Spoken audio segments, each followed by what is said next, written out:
오늘 함께 보실 하나님 말씀은 로마서 3장 20절 말씀입니다. 제가 오늘은 읽어드리도록 하겠습니다. 그러므로 율법의 행위로 그의 앞에 의롭다 하심을 얻을 육체가 없나니 율법으로는 죄를 깨달음이니라.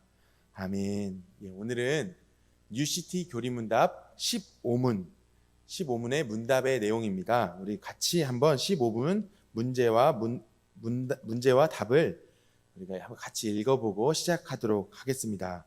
제 15번입니다. 어느 누구도 율법을 지킬 수 없다면 율법의 목적은 무엇입니까? 이것에 대한 답은요. 율법의 목적은 하나님의 거룩한 본성과 뜻을 알고 우리 마음의 죄악된 본성과 불순종을 깨달아 우리에게 구주가 필요하다는 것을 확신케 하는 것입니다. 율법은 구주께서 받으실 만한 삶을 살도록 우리를 가르치시고 격려합니다. 아멘. 그렇습니다. 오늘 15문입니다. 자연인 어느 그 누구도 하나님을 처음부터 알고 태어나지 않습니다. 여러분들도 맨 처음에 태어나셔서 여러분들의 삶을 살아가실 때 하나님을 처음부터 아셨던 분은 없습니다. 그냥 하나님을 모르는 채로 사는 것이 우리에게는 익숙한 본성이고 자연인의 생활입니다. 그러나 인생을 살면서 우리는 자연적으로 느끼게 됩니다. 이 인생은 완전하지 않다는 것을 말입니다. 절망을 느끼는 것이죠. 인간답게 사는 것이 무엇인지 모르는 공허감. 그냥 태어나서 살았을 뿐인데 자연스럽게 마주치게 되는 이 절망감. 인간답게 살아보고 싶지만 살지 못하게 만드는 이 수많은 환경들 속에서 우리는 절망할 수밖에 없는 것이요. 그런 점에서 율법은 우리에게 복음의 빛만큼이나 강렬한 빛을 줍니다. 왜 그렇습니까? 우리 인생에 주인이 있다는 것을 알려주기 때문에 그렇습니다. 자연인 상태로 있을 때는 그냥 사는 줄 알았습니다. 그런데 율법에서는 우리에게 가르칩니다. 우리가 어디에서 왔다? 하나님께로부터 왔다라고 가르쳐 주는 것이죠. 이것이 얼마나 놀랍습니까? 율법은 그런 점에서 복음입니다. 빛을 준다는 것입니다. 절망 속에 있던 우리가 이 율법이라는 것을 발견하자마자 기쁨으로 반응할 수 있다는 것은 아주 중요한 것을 우리에게 증명해 주는데요. 그것이 무엇입니까? 우리가 원래는 하나님의 형상대로 지음받은 인간들이었다는 것. 그것을 방증해 주는 것이죠. 우리가 원래 하나님의 형상대로 창조된 사람이었기 때문에 그 절망 속에서 정답이 있다. 하나님이 계신다. 라는 것을 알게 될 때 기쁨으로 반응하게 되는 것이죠. 여기서 우리는 드디어 깨닫게 되는데 자연인인 줄만 알았던 우리는 사실은 자연인이 아니라 원래 하나님을 알도록 창조되었고 선하고 아름다운 일을 행할 수 있는 능력이 있던 존재였다는 것을 알게 됩니다. 그러나 우리는 오늘 죄에 오염되었고 부패한 채로 그래서 태어났고 본성이 부패한 상태로 오늘도 살아가고 있기 때문에 자연인으로 태어났던 그때는 하나님을 알 수 없다는 사실도 이제는 알게 되는 것이죠. 바로 이런 점에서 율법은 우리가 원래 어떤 존재이고 우리가 어디서부터 왔고 바로 우리를 지으신 그 하나님은 어떤 분이신가를 우리에게 분명히 가르쳐 줍니다.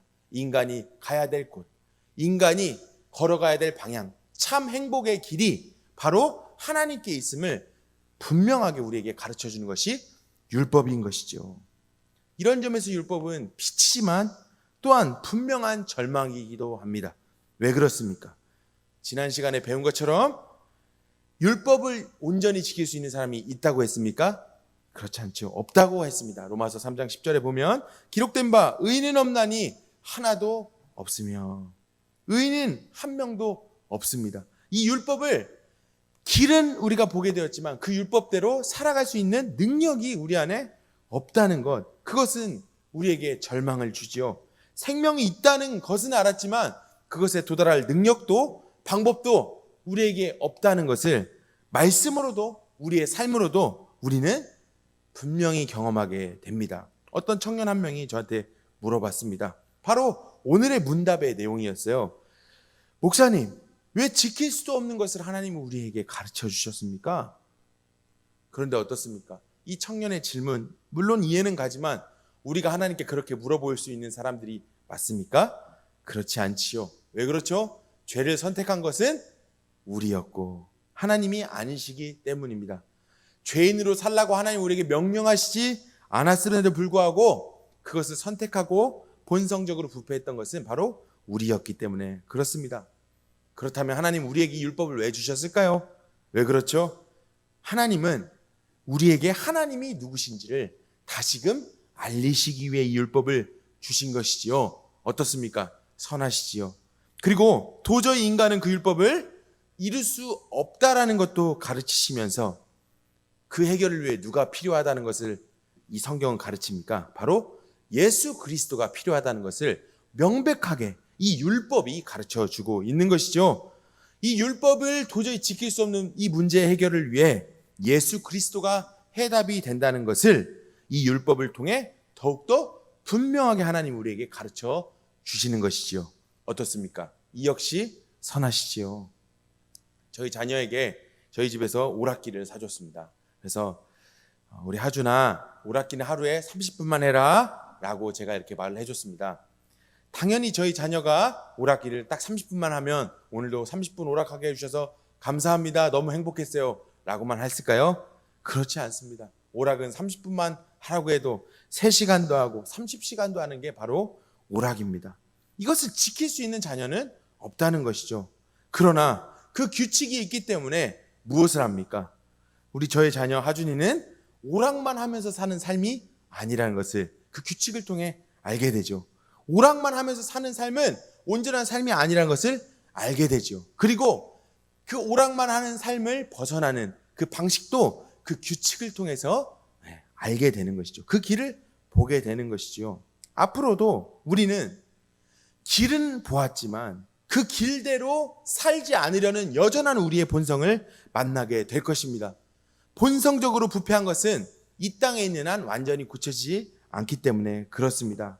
의인은 없나니 하나도 없다는 이 말씀 앞에 고개를 끄덕이며 절망할 수밖에 없는 것이 율법 앞에 앉는 인간이라는 것입니다. 이 율법을 보면서 도저히 하나님께 가까워질 수 없는 자신 때문에, 부패한 자신 때문에 매우 절망할 때, 그때 우리는 이렇게밖에 외칠 수 없을 것입니다. 그리스도여, 저에게 오시옵소서. 그리스도가 아니고서는 저는 하나님께로 갈 방법이 없습니다. 그리스도를 통한 하나님께서 그저 받으시는 온전한 구원이 아니고서는 주여 그리로 갈 수가 없습니다 라고 외치게 되는 것입니다. 율법은 우리에게 분명하게 그렇게 하나님께로 가는 길을 보여주고 그 길 앞에서 예수 그리스도만이 정답이 될 수밖에 없음을 분명하게 가르쳐주는 길잡이가 되는 것이지요. 율법을 다 지킬 수 없는 우리이기 때문에 성도 여러분, 오늘도 그리스도를 매우 적극적으로 여러분들의 삶에 초청하시는 성도님들이 되시기를 바랍니다. 주여, 예수가 없으시면 저의 삶은 소망이 없습니다. 저의 구원은 올 수 없습니다. 예수 그리스도께서 제 삶에 오시고 저를 구원하시고 저의 삶을 새롭게 고쳐 주옵소서라고 초청하시며 오늘도 이 예수 그리스도 앞에 율법을 마주하며 절망하실 때마다 그 예수께 붙들림 바 되어 나아가는 여러분들 되시기를 축복합니다. 기도하겠습니다. 하나님 아버지, 오늘도 우리에게 이 율법을 통하여서 바로 예수 그리스도가 필요함을 가르쳐 주시니 감사합니다. 하나님 앞으로 마음껏 살 수 없는 그 절망 속에서 예수 그리스도를 적극적으로 초청하는 하나님의 사람들로 아버지 하나님, 적극적으로 예수 그리스도를 붙들고 예수 그리스도를 부르는 성도들로 우리를 이끌어 주시옵소서. 감사하오며 예수님의 이름으로 기도했습니다. 이제는 우리 구주 예수 그리스도의 은혜와 하나님의 사랑과 성령의 교통하심이 오늘도 그리스도를 초청하며 하나님께로 나아가기를 원하는 모든 성도님들 머리 위에 이제와 영원까지 함께 있을지어다. 아멘.